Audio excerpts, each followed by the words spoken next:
Tapi ketika Anda digaji ini, Anda sudah serakah lagi, mungkin Tuhan akan mengambil yang bukan hak kita. Orang yang di sini Pak, pulang kerja, Mas capek ya? Iya Dek, kopi ya? Enak sekali. Putra Anda, Pak, aku ranking 1. Mewakili sekolah.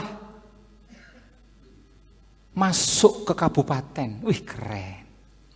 Yang di sini Pak, yang tadi berjuang demi bangsaku tadi, masih ingat ya? Kayak kapal keruk, tanker dan seterusnya itu. Hati-hati loh. Pulang kerja mungkin Anda tidak damai loh, betul tidak? Mulai senang saya kalau diem gini ya. Soekarno-Hatta di dompet, itu sebelum mereka salaman, itu sudah keluar. Kalau di sini ayam Pak. Paling sakit kerokin sembuh, sakit kerokin sembuh, sakit kerokin mati. Itu kan simpel banget. Karena orang baik itu matinya dimudahkan. Betul enggak Pak? Monggo loh Pak, kalau mau duluan silakan Pak, jangan ngajak saya. Kalau Anda sudah memiliki sikap bersyukur, maka interaksi Anda dengan siapapun ketika Anda mau diajak aneh-aneh, pasti Anda nggak akan berani. Karena Tuhan yang lihat saya. Walaupun tidak ada CCTV, ada Tuhan yang lihat saya. Orang-orang kayak gitu kalau mau diajak selingkuh nggak mau Pak. Aman-aman, hotel ini nggak ada CCTV-nya. Enggak Dek. Walaupun hotel ini nggak ada CCTV-nya, tapi ada Tuhan yang lihat kita. Pakai lagi bajumu. Kenapa? Udah selesai, makanya suruh pakai lagi Pak. Gitu. Diajak korupsi nggak mau, walaupun tidak ada CCTV. Walaupun anak buahku nggak ngerti, tapi ada Tuhan yang lihat kita. Saya kembalikan amplopnya. Kembalikan amplopnya. Terus ngasih catatan kecil. Ini nomor rekening saya. Kira-kira gitu kan, coba dikembali. Happiness Pak. Dikit lagi Pak ya.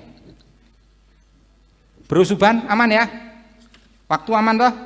Aman. Sip. Lanjut.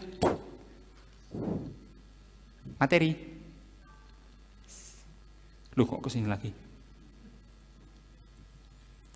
Orang bahagia. Yes. Itu adalah kesenangan, ketentraman hidup lahir batin. Masa Anda kerja nggak pengen bahagia lahir batin, suka, seneng gitu? Bener nggak? Gini loh Pak Bu, pernah kerasa enggak? Ini kita ngomong jujur ya. Anda dapat duit banyak, tetapi uang itu ternyata tidak menjadi berkah bagi Anda. Ngerti maksudnya? Rasanya panas gitu loh. Sering keluar gitu. Tapi begitu Anda dapat sedikit tapi kok bersyukur, itu keren banget loh. Ya. Nah, bahagia itu ada 5 Pak. Bisa materi, fisik, intelektual, emosional, spiritual. Bapak Ibu yang mana terserah. Kita harus secara berimbang menggunakan 5 happiness kita ini supaya kita bisa menjadi pribadi dalam berinteraksi itu enaknya. Pekerjaan itu hal yang kecil Pak. Ketika Anda berani berkata tidak dan Anda dipindah ke salah tempat, Anda masih punya keluarga loh. Tapi begitu Anda mengejar prestasi, Anda melupakan keluarga, nanti kalau Anda sakit, orang yang akan terakhir kali ketemu dengan Anda siapa? Keluarga Pak. Paling teman cuma ngomong gini loh, oh kamu sakit ya, udah. Sabar ya, pemakaman sudah disiapkan, kira-kira gitu kan. Bapak ini keren ya. Kok balik lagi sini? Loh, kok balik lagi? Ini bukan punyanya jadi agak bingung. Bapak Ibu tahu ini siapa?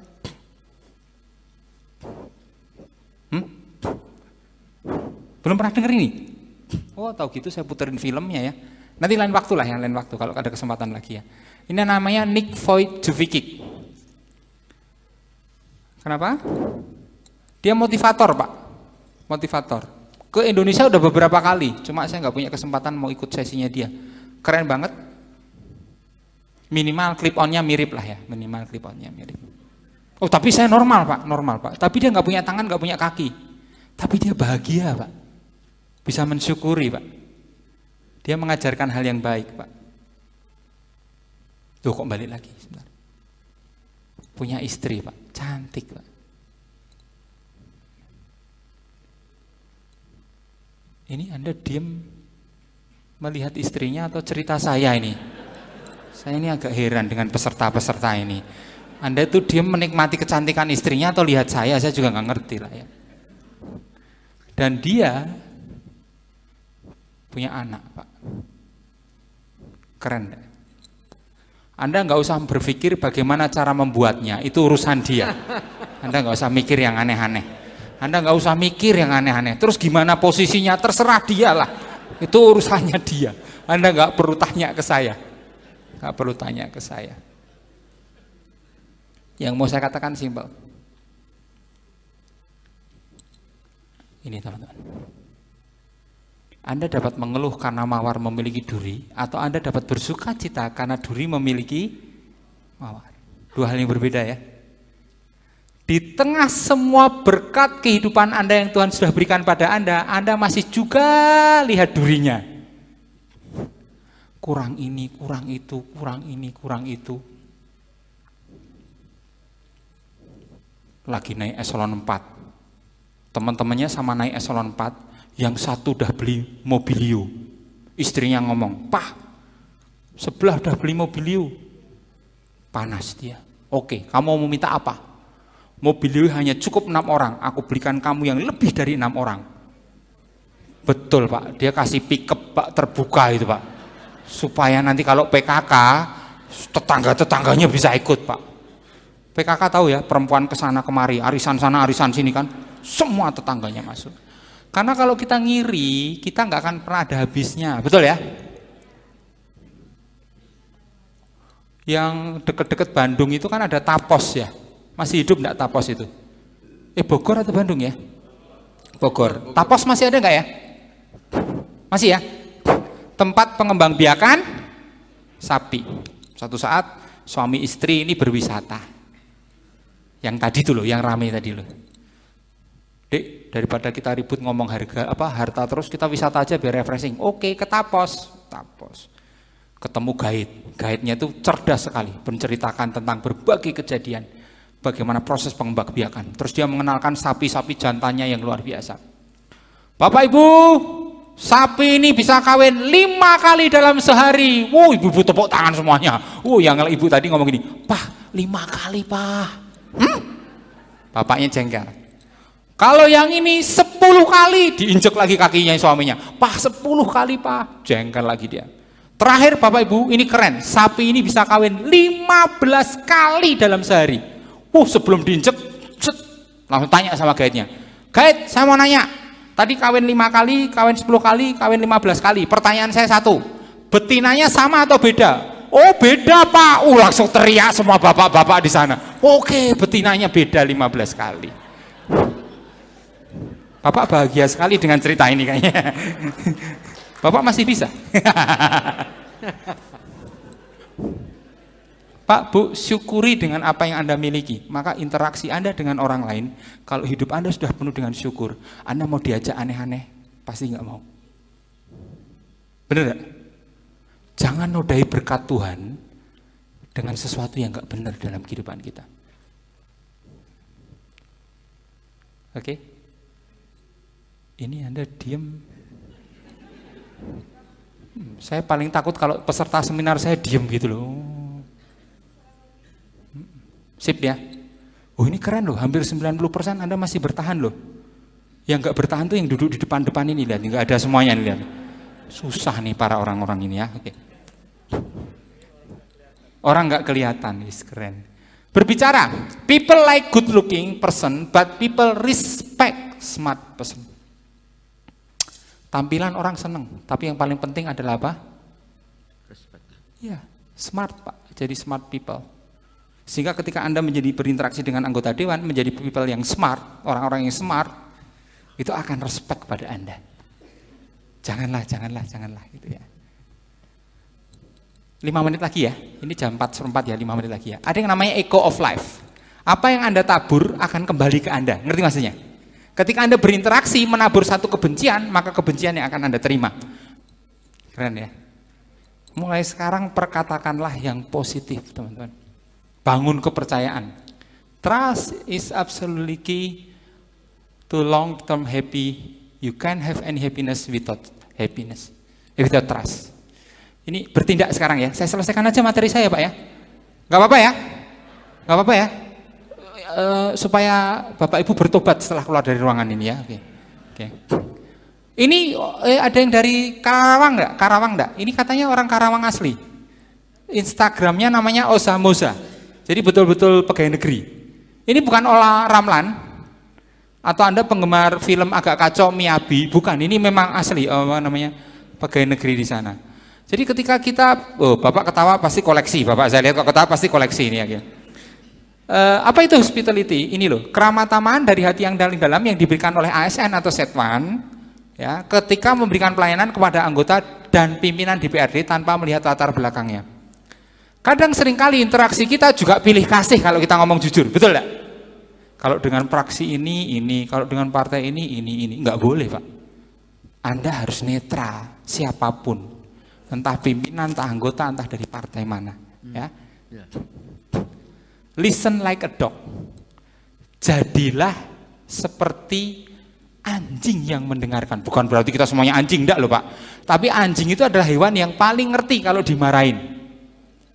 Betul ya? Dan anjing itu adalah hewan yang paling setia. Coba ya, Anda yang punya anjing atau Anda ingin membuat eksperimen anjing.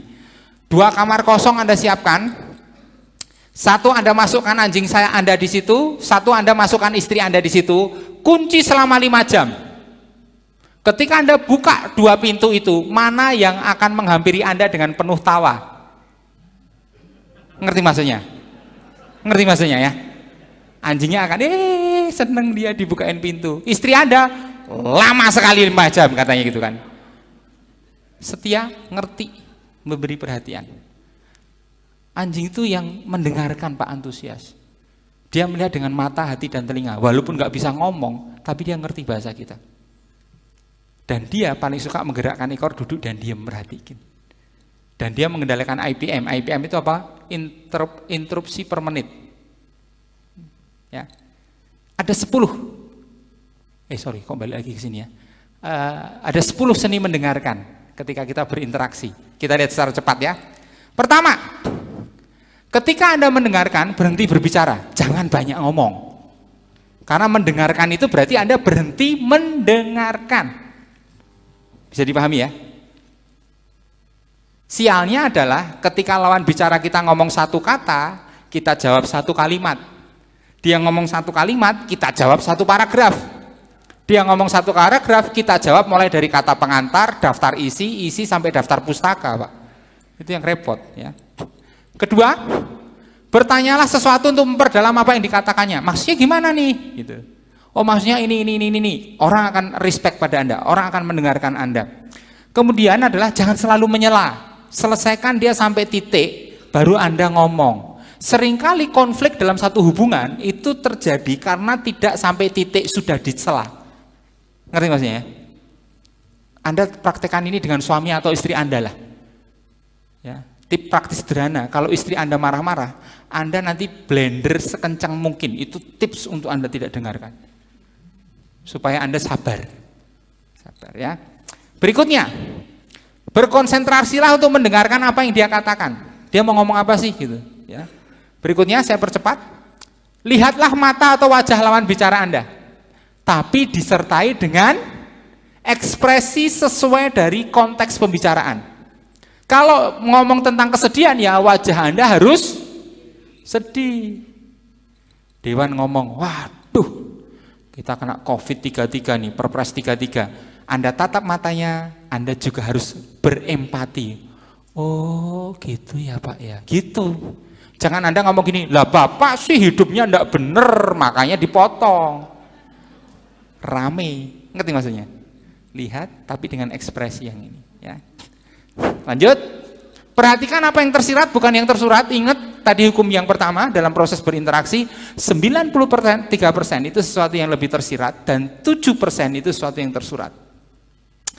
Tunjukkan emosi positif, mendengar dengan antusias, emosi positif ya. Kemudian yang berikutnya adalah jangan selalu mendebat. Dewan ngomong pada Anda, wah pendapatan berkurang nih gara-gara COVID-33, Perpres 33. Emang Bapak saja, saya juga. Loh kamu berapa? Segini. Saya lebih banyak. Loh kamu enggak utang? Saya juga utang. Akhirnya rame Pak. Besar-besaran utang antara Anda dengan dewan. Nggak mau kalah ya. Berikutnya, jangan menyimpulkan menurut Anda sendiri, tapi Anda harus melakukan parafrase, ngecek orang ngerti nggak yang dimaksud dengan itu semuanya. Berbicara dan mendengar dengan perasaan tulus ikhlas. Orang yang mendengar tulus ikhlas itu sedikit anggukan karena Anda melakukan dengan sepenuh hati Anda. Ingat, manusia adalah makhluk yang emosional. 80% keputusan diambil berdasarkan emosi, sedangkan sisanya 20% logika. Jadi ketika Anda dalam berinteraksi mampu mengendalikan emosi Anda, maka Anda akan menjadi pribadi yang sukses. Ini saya Bapak Ibu Saudara. Kebetulan jasnya sama ya. Keren ya. Bukan emosi yang mengendalikan saya, tetapi sayalah yang mengendalikan emosi dalam berinteraksi. Ya, dalam berinteraksi kita yang mengendalikan emosi. Ya, saya percepat. Hati-hati karena emosi itu menentukan 80%. Saya ulangi, emosi itu menentukan 80% kesuksesan seseorang. Emosi akan mendorong action, action akan mendorong performance, performance akan mendorong result, hasil, dan ini akan mendapatkan masa depan Anda. Jadi dengan emosi yang Anda berikan, itu akan cenderung melihat masa depan Anda seperti apa. Contoh konkret ini, kalau Anda emosinya positif dalam berinteraksi, action Anda akan positif. Dan ketika action Anda positif, maka performasi Anda akan positif. Dan ketika performasi Anda positif, hasilnya akan positif. Dan kalau hasilnya positif, Anda akan menuai masa depan yang positif. Oke? Kendalikan emosi Anda ya, dalam berinteraksi. Bangun 5 bahasa cinta. Word of affirmation, kata-kata cinta. Mulai sekarang ngomong hal yang baik. Nggak boleh mengeluh. Pendapatan berkurang ya? Enggak. Tapi tidak bertambah. Bahasanya positif, ngerti maksudnya? Bisa hidup enggak? Masih. Lah utangnya bagaimana? Oh, Tuhan yang akan membayarkannya. Melalui apa? Kita tunggu mujizatnya. Positif kan? Tapi begitu Anda ngomong, utang gimana? Kacau nih memang. Energinya negatif. Mulai sekarang gunakan kata-kata positif. Siap? Oke, lanjut. 2. Quality time, waktu berkualitas. Berdiskusi, ngobrol, itu menjadi penting. Berikutnya, receiving gift, kasih hadiah. Kejutan itu membuat hubungan menjadi lebih baik ya. Buat istri suami Anda terkejut, itu hubungan pasti Anda akan menjadi baik. Tiba-tiba Anda, "Pah, sudah aku masakin masakan kesukaanmu," Anda pulang seneng. Ya. "Mah, aku bawa istri baru." Oh, seneng istri Anda kira-kira gitu kan ya. 4. Act of service, melayani. Dan yang terakhir adalah physical touch, sentuhan-sentuhan yang membuat hubungan emosional itu menjadi positif. Ibu-ibu ketemu dengan ibu-ibu sama anggota dewan dan setuan, cipika-cipiki, hubungan emosi itu yang positif. Tapi kalau bapak-bapak janganlah ya, cipika-cipiki. Anda nanti dipikir LGBT, Anda cukup bro guys gitu. Anda dengan bawahan Anda boleh Pak, Anda boleh menyapa bawahan Anda nyamang gini, "Bagaimana anak kita?" Itu boleh Pak, boleh Anda sapa begitu Pak ya. Bapak nggak mudeng maksudnya ya. Bisa enggak kita melakukan perubahan itu? Bisa, kalau kita punya habits yang positif. Ini habits Pak Bu. Suatu aktivitas yang dilakukan terus-menerus sehingga menjadi bagian dari diri kita yang sering disebut dengan kebiasaan. Kalau kita ngomong habits Pak Bu, ada 2 hal. Willpower and consistent. Semua yang saya katakan tadi itu bisa terjadi kalau Anda punya willpower and consistent. Saya yakin setelah Anda pulang ini punya willpower. Oh, saya pengen berubah, saya ingin melakukan pertobatan, saya mau hidup benar. Anda willpower, tapi konsisten enggak? Kalau Anda konsisten, kira-kira perubahan akan terjadi enggak? Enggak Pak. Supaya willpower dan konsistennya kuat, Anda harus menemukan 5 anak tangga ini. Temukan why, mengapa Anda berubah, cari how caranya, kemudian sahabatkan trigger pemicunya, lakukan secara rutin, maka reward akan Anda dapatkan untuk membangun perubahan tersebut. Contoh konkret gini. Ketika kita berpuasa 30 hari lamanya, di hari ke-31 itu sudah terbentuk metabolisme tubuh kita, betul enggak? Sama halnya dengan habits Pak Bu Saudara, ya, sama dengan habits. Saya mau nerangkan ini kok macetnya ini. Pertama adalah temukan why, kenapa saya harus berubah. Saya ikut satu seminar, walaupun saya jadi pembicara, saya masih ikut seminar. Ini seminar paling mahal yang pernah saya ikuti. Di dalam seminar itu ternyata kita disuruh menggambar. Aneh nih. Bapak Ibu ingin berubah, saya masih ingat judul filmnya. Judul seminar itu Metamorfosis Perubahan. Ya, kalau Anda mau berubah di hotel cukup besar, pesertanya cukup banyak. Itu gambarlah kehidupan Anda supaya ketika Anda melihat kehidupan Anda, perubahan itu terjadi dalam hidup Anda. Gambar kita. Saya gambar keluarga saya pengen bantu tempat ibadah, panti asuhan, tak tulis semua Pak. Menjadi pembicara skala internasional, nasional, dan seterusnya.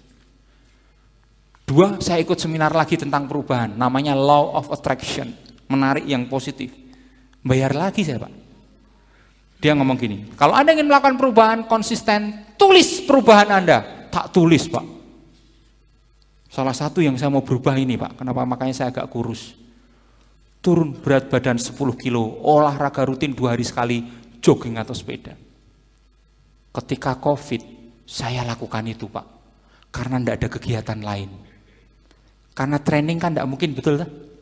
Setelah Bandung selesai Pak, semua pembatalan terjadi. Kan saya nggak mungkin toh ngumpulkan anak, istri, keluarga saya dudukkan. Oke saudara-saudara, berpikir positif. Oh istri saya kawan ngomong agak panas kamu, kira-kira gitu kan ya. Oke. Akhirnya apa Pak Bu? Saya pengen turun berat badan 10 kilo. Olahraga rutin, willpower and consistent. Saya tulis gede-gede Pak. Apa yang terjadi? Ini berat badan saya mulai 4 Maret, di Bandung kita Februari ya, saya masih ingat Pak. Akhirnya 21 Agustus berat badan saya hentikan di 88,4. 10 Pak. Saya mau turunkan lagi, beberapa klien saya ngomong gini, jangan Pak. Kalau Bapak kurus kayak penyakitan kita gitu. Bener juga ya gitu. Akhirnya di posisi ini. Kuncinya 1, willpower and consistent. Before and after. Gede banget dulu saya. Ini Anda percaya dengan saya ceritakan ini? Kok Anda kayaknya nggak percaya gitu? Yang mau saya katakan simpel. Perubahan akan terjadi kalau Anda punya willpower and consistent. Hidup benar, konsisten, perubahan akan terjadi. Hidup benar, konsisten, orang akan respect pada Anda. Hidup benar, konsisten, orang akan takut ketika diajak Anda untuk aneh-aneh. Ya. Terakhir teman-teman, keren kan, saya berani begini sekarang. Saya berani begini karena sekarang perutnya sudah nggak kelihatan. Dulu kalau pakai jas gitu, klien saya ngomong gini, Bapak itu kenapa magic jar-nya dibawa kemana-mana, katanya begitu kan gitu.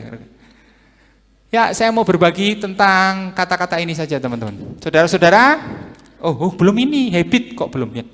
Pulang bangun habit yang baru. Habit barunya gini loh, contoh konkretnya. Ada old and new. Supaya perubahan itu terjadi dalam hidup Anda. Old, new. Contoh, old new-nya adalah rapat, sering, terlambat misalnya gitu. New habitnya, betul, tidak usah datang sekalian ya. Oke, bagus sekali. Ya enggak lah, ya tepat waktu toh yang ngawur aja. Tepat waktu. 2, nanti ada hubungannya dengan karakter. 2, sering menunda pekerjaan. Maka new habitnya, betul, tidak usah dikerjakan. Ya enggak lah ya, bersegera. Kalau Anda bikin list kayak gini, maka perubahan akan terjadi dalam kehidupan Anda secara konsisten. Artinya Anda cari hal-hal yang buruk, yang nggak baik. Suka memalsukan SPJ. Ya tak? New habitnya, cari stempel sebanyak mungkin ya. Ya enggak lah. Berarti new habitnya buang semua stempel. Buat semua stempel. Bapak pelaku juga moderator kita ternyata ya. Saya ngomong yang di sini yang baik-baik dulu. Kan itu nanti bisa Anda aplikasikan di kehidupan Anda. Nangkap ya? Sip. Oke. Wih, 4:30. Terakhir. Kalau ini janji terakhir saya. Bro. Enggak, saya paling senang kalau ngisi asdeksi. Anda itu keren banget gitu loh. Kehidupan Anda tuh kayaknya kompleks dan penuh masalah. Makanya saya seneng ngisi kayak gini kan. Supaya terjadi pertobatan gitu Pak, supaya terjadi pertobatan. Senang saya gitu. Saudara-saudara, ada 4 hal yang tidak dapat ditarik kembali. Ini terakhir, betul-betul terakhir. Pertama adalah 1, batu setelah dilempar nggak mungkin balik lagi ke kita dong. Ya. 2, kata-kata yang telah diucapkan. Jadi mulai sekarang hati-hatilah dengan kata-kata ketika Anda berinteraksi. Apalagi kalau Anda mengkata-katai anak Anda, putra Anda. Kamu itu jadi anak bapaknya bikin malu. Lihat anaknya Pak Eko, juara 1. Lihat anaknya Pak Sino, dia berprestasi di bidang olahraga. Lihat anaknya Pak Hendro, dia berprestasi di bidang seni. Kamu ini bisanya apa? Oh, anaknya sekarang kreatif Pak. Aku bisa kayak gini, tidak berprestasi karena aku anaknya bapak. Coba aku anaknya bapak Pak Eko, Pak Seno, Pak Hendro, ceritanya lain katanya. Hati-hati dengan kata-kata yang Anda ucapkan. Katakan yang positif. Oke? Berinteraksi dengan dewan, katakan yang positif. Berikutnya adalah, ini dia, kesempatan setelah berlalu. Gunakan kesempatan yang baik ini Bapak Ibu Saudara, untuk Bapak Ibu bisa mengabdi bagimu negeri sebagai ASN, dengan betul-betul mengedepankan fakta integritas yang sudah Anda tanda tangani. Dalam berinteraksi dengan dewan, kalau Anda mengedepankan itu, maka Anda akan hidup benar. Dan kalau Anda hidup benar, maka Tuhan yang akan bekerja atas kehidupan Anda. Ya, terima kasih. Yang sip itu pelaku kejahatan ya. Enggak lah, pelaku kebenaran lah, pelaku kebenaran lah. Terakhir, waktu setelah beranjak pergi. Penyesalan kenapa dikatakan di lama gini? Kenapa penyesalan selalu dilakukan di akhir? Karena penyesalan itu sesudah terjadi. Karena sebelum terjadi bukan namanya penyesalan. Hah? Tantangan. Kalau di awal pendaftaran. Oh iya betul juga ya. Di awal pendaftaran, di akhir penyesalan. Ini kok ini yang terbaik dari Bandung begini ya, terbaik dari Bandung ya. Dikirim yang terbaik dari Bandung ini ya, oke. Eselon berapa? 4. Oh, kok bisa ya kayak gini ya, oke. Padahal Bandung cukup selektif loh. Mending kayak Bapak tiba-tiba 2 gitu kan, keren banget eselonnya ya. Mau ngomong apa lupa gara-gara Anda kan. Beri yang terbaik waktu ini itu Bapak Ibu Saudara. Bersyukurlah bahwa Anda sudah mendapatkan kesempatan menjadi bagian dari bangsa ini, untuk membangun bangsa ini menjadi lebih baik. Ingat, kejahatan terjadi atas kesepakatan. Ketika satu pihak berani berkata tidak, pihak lain pasti juga akan menyesuaikan. Berinteraksi, jadilah orang yang memiliki personality yang positif. Terima kasih. Kita tepuk tangan semuanya. Thank you. Wih, keren. Saya akhiri dengan pantun Bapak Ibu Saudara. Ikan hiu muntah-muntah, matur thank you, muah-muah. Terima kasih Bapak Ibu Saudara.